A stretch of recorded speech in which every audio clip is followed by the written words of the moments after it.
السلام علیکم ورحمۃ اللہ وبرکاتہ۔ الحمد للہ وحدہ والصلاة والسلام علی من لا نبی بعدہ واشہد ان لا الہ الا اللہ وحدہ لا شریک لہ واشہد ان محمدا عبدہ ورسولہ۔ محترم مشاہدین اور مشاہدات، اللہ رب العالمین نے ہم سب کی ہدایت کے لیے کتاب اور سنت کو نازل فرمایا ہے، اور ہمارے پیارے نبی صلی اللہ علیہ وسلم نے ہم سب کو اس بات کی طرف رہنمائی فرمائی کہ اگر ہم کتاب اور سنت کو مضبوطی سے تھامے رہیں گے تو کبھی بھی گمراہ نہیں ہو سکتے۔ آپ صلی اللہ علیہ وسلم نے فرمایا ترکت فیکم امرین، کہ اے لوگوں میں نے تمہارے درمیان دو چیزیں چھوڑی، لن تضلوا ما ان تمسکتم بہما کتاب اللہ و سنتی، کہ جب تک تم ان دو چیزوں کو تھامے رہو گے تم کبھی بھی گمراہ نہیں ہو سکتے۔ ایک ہے اللہ سبحانہ و تعالیٰ کی کتاب، اور دوسری چیز ہمارے نبی جناب محمد رسول اللہ صلی اللہ علیہ وسلم کی احادیث۔ یہ کتاب و سنت ہماری ہدایت کی ضامن ہے، یہ کتاب و سنت ہمیں صراط مستقیم کی طرف لے کر کے جانے والی، یہ کتاب و سنت ہماری نجات کا ذریعہ ہے۔ لہذا ان کو تھام کر کے چلنا اور ان سے علم سیکھنا اور اس سیکھے ہوئے علم کے مطابق عمل کرنا ہم سب کے لیے ضروری ہے۔ اور کتاب و سنت یہ جو ہے یہ ہم صحابہ کرام سے سمجھتے ہیں، تابعین سے سمجھتے ہیں، تبع تابعین سے سمجھتے ہیں۔ صحابہ کرام رضوان اللہ تعالی علیہ مجمعین نے قرآن کریم کو جیسے سمجھا، نبی صلی اللہ علیہ وسلم کی احادیث کو جیسے سمجھا، ہم اسی حساب سے، ہم انہی کے فہم کے مطابق قرآن کریم اور احادیث کو سمجھنے کی کوشش کرتے ہیں۔ سلف کے منہج کے بغیر، سلف کے فہم کے بغیر کتاب و سنت کو سمجھنا ہمارے لیے ممکن نہیں ہے۔ اور جو لوگ بھی سلف کے فہم کے بغیر یا سلف کی اتباع کے بغیر قرآن کریم اور احادیث کو سمجھنے کی کوشش کرتے ہیں، نتیجہ یہ ہوتا ہے کہ وہ گمراہ ہو جاتے ہیں۔ خوارج گمراہ کیوں ہوئے؟ کیونکہ انہوں نے قرآن کریم کو صحابہ کرام کے فہم سے نہیں سمجھا، انہوں نے قرآن کریم کو اپنے فہم سے اور اپنے عقل سے سمجھنے کی کوشش کی، نتیجہ یہ ہوا کہ وہ گمراہ ہوئے۔ لہذا منہج سلف ہماری ہدایت کے لیے بہت ضروری ہے، ٹھیک اسی طرح جس طرح سے کتاب و سنت ہماری ہدایت کے لیے ضروری ہے۔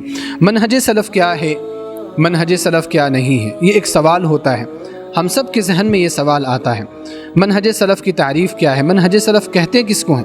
آج بہت سارے لوگوں کی زبان پر منہج کا نام ہوتا ہے، منہج سلف کا نام ہوتا ہے، لیکن منہج سلف در حقیقت ہے کیا، یہ بہت سارے لوگوں کو پتہ نہیں ہوتا ہے۔ ہم سب کی کوشش یہ ہونی چاہیے کہ منہج سلف کے بارے میں ہمارے پاس معلومات ہوں۔ اسی مناسبت سے دی وے آف سلفیہ آپ کے لیے ایک کورس پیش کر رہا ہے جس کا ٹائٹل ہے یہ منہج سلف نہیں ہے۔ در حقیقت یہ منہج سلف نہیں ہے، یہ شیخ محمد بن عمر بازمول حفظہ اللہ کی نصیحتوں سے اکٹھا کیا ہوا ایک کتابچہ ہے جس کو شیخ ابو زید ضمیر حفظہ اللہ نے ترتیب دیا ہے، اس کا اردو ترجمہ کیا ہے، رومن میں بھی اس کا ترجمہ موجود ہے۔ اس کتاب کے اندر 40 یا 41 پوائنٹس ہیں جن میں یہ ذکر کیا گیا ہے کہ یہ منہج سلف نہیں ہے۔ آپ کے سامنے جو کورس پیش کر رہا ہے دی way of Salafia, us course کے اندر اسی کتاب کی شرح کی جائے گی۔ یہ منہج سلف نہیں ہے، آپ کو بتایا جائے گا کہ منہج سلف کیا ہے اور منہج سلف کیا نہیں ہے۔ تو آپ سے گزارش ہے کہ آپ اس کورس میں شریک ہو کر کے بھرپور استفادہ کریں۔ 12 ستمبر سے 18 ستمبر تک یہ کورس چلے گا، روزانہ 9 بجے سے لے کر کے 9:45 یعنی 9:45 تک یہ کورس لائیو آپ کے ساتھ شیئر کیا جائے گا۔ اس کورس کے لیے رجسٹریشن کرانا آپ کے لیے ضروری ہے۔ آپ سے گزارش کی جاتی ہے کہ اس کورس میں اپنا نام آپ درج کرائیں اور اس سے زیادہ فائدہ حاصل کرنے کی کوشش کریں۔